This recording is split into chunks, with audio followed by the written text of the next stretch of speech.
नमस्ते दोस्तों, मैं सौरभ। आज हम पीसीओडी के लिए 3 इफ़ेक्टिव प्रैक्टिस करेंगे जो कि हार्मोनल बैलेंस करने में और स्ट्रेस को कम करने में और बॉडी को एक्टिव करने में मदद करेंगे। तो चलिए शुरू कर लेते हैं इसको। तो सबसे पहले करेंगे हम गॉडेस पोज। ठीक है, तो इसमें क्या करना है, आपको दोनों पैरों में लगभग 3 से 4 फीट का गैप ले लेना है। ठीक है, दोनों टोज बाहर की तरफ घुमाने हैं, प्रॉपर सीधा नहीं करना, हल्का सा वी शेप में रखना है। ठीक है, इसके बाद दोनों घुटने मोड़ते हुए नीचे जाएंगे।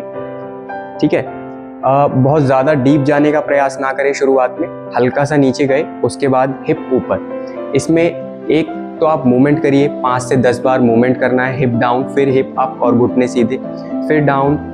ठीक है, फिर लास्ट में इसको होल्ड करेंगे। 8 से 10 बार करने के बाद इसको होल्ड करेंगे। तो नीचे जाइए। एक है कि आप सिंपल होल्ड करिए, ठीक है, कमर सीधी रखते हुए, सामने देखते हुए।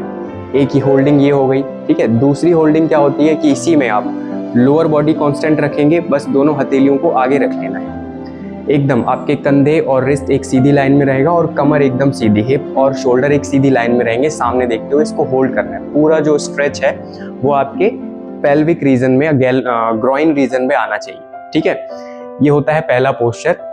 इसमें पूरा आपका जो है जो अडक्टर्स हैं, ठीक है, अडक्टर मसल्स, उसके अलावा जो ग्रोइन रीजन पर जो भी रिप्रोडक्टिव ऑर्गन्स हैं या मसल्स हैं उसके आसपास की, उन सब में खिंचाव आएगा। ठीक है, तो ये है पहला पोस्चर। इसके बाद धीरे से वापस आइए, दूसरे पोस्चर की ओर चलेंगे जिसको बोलते हैं मलासन। तो इसमें आ जाओ।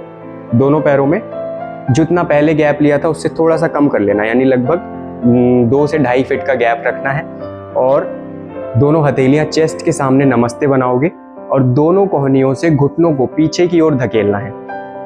कंधे रिलैक्स रहेंगे, कमर एकदम सीधी, सामने देखते हुए, और आपको ऑब्जर्व करना है अपने ग्रोइन पेल्विक रीजन को और अपनी कोहनियों से घुटनों को पीछे की ओर धकेलना है। इसमें आप 10 से 20 काउंट के लिए होल्ड करके बैठिए। ठीक है, नॉर्मल ब्रीदिंग रखनी है और इसको होल्ड करके बैठिए और ऑब्जर्व करना है कि स्ट्रेच कहाँ आ रहा है। पूरा जो स्ट्रेच है वो आपके वही same groin and pelvic region पर आएगा। ठीक है, इसके बाद जो तीसरा आसन है उसको जनरली बटरफ्लाई बोल देते हैं और नॉर्मल अगर टेक्सचुअल देखा जाए तो भद्रासन या बद्धकोण आसन बोलते हैं। तो धीरे से हिप नीचे कर लेने हैं और दोनों दो लेग्स हैं, दोनों सोल्स हैं, उनको मिला लेना है। ठीक है, इसके बाद कमर सीधी रहेगी। तीनों पोस्चर में ध्यान रखना है, कमर आपकी सीधी रहेगी। ठीक है, इसमें कमर सीधी, कंधे रिलैक्स रहेंगे और दोनों घुटनों को अप डाउन करना है। ठीक है, स्लो मूवमेंट करनी है, ब्रीदिंग के साथ करनी है, बहुत ज़्यादा जल्दी नहीं करनी। और पूरी प्रैक्टिस ब्रीदिंग के साथ मसल की जो कॉन्ट्रैक्शन और रिलैक्सेशन हो रहा है, मसल मूवमेंट जो है उसको ऑब्जर्व करते हुए करना है। इस मूवमेंट को आप लगभग 20 से 25 बार या 50 बार धीरे धीरे करके बढ़ाते हुए चलोगे। इसको करने के बाद फिर इसी में एक मूवमेंट और ऐड कर सकते हो, दोनों घुटनों को नीचे की ओर पुश करना है और कोहनियों को साइड में फोल्ड करते हुए आगे जाना है। ठीक है, अब शुरुआत में जैसे जिसके बहुत ज़्यादा जो पेल्विक रीजन होता है, ठीक है, या अडक्टर्स जो होते हैं वो बहुत ज़्यादा स्टिफ होते हैं तो आगे नहीं जा पाते, या लेग्स भी बहुत ज़्यादा खुलते नहीं। तो शुरुआत में बहुत कम ही करें, धीरे से ऊपर आइए, कोहनी सीधी और फिर एक्सेल, धीरे धीरे करना है।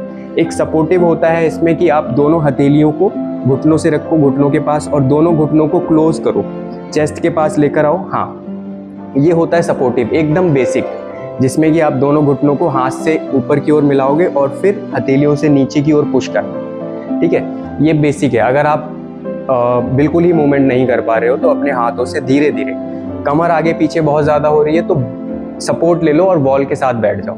ठीक है, तो ये है तीसरा आसन। ठीक है, ग्रिप करके एक बार फॉरवर्ड बेंड करके दिखा दो। हाँ, कोशिश करना है जितना हो सके कमर सीधी रखते हुए आगे जाना है और उसके बाद फिर इसको होल्ड कर लीजिए, या पहले मूवमेंट करिए फिर उसके बाद होल्ड करिए। वही 10 से 25 सेकंड के लिए आप इसको होल्ड करें और पूरा ऑब्जर्वेशन आपका पेल्विक रीजन पर होगा और ब्रीदिंग नॉर्मल रहेगी। धीरे से वापस आ जाओ। ठीक है, तो आशा करता हूँ कि ये वीडियो पसंद आई होगी। मिलते हैं नेक्स्ट वीडियो में। अभी के लिए थैंक यू सो मच।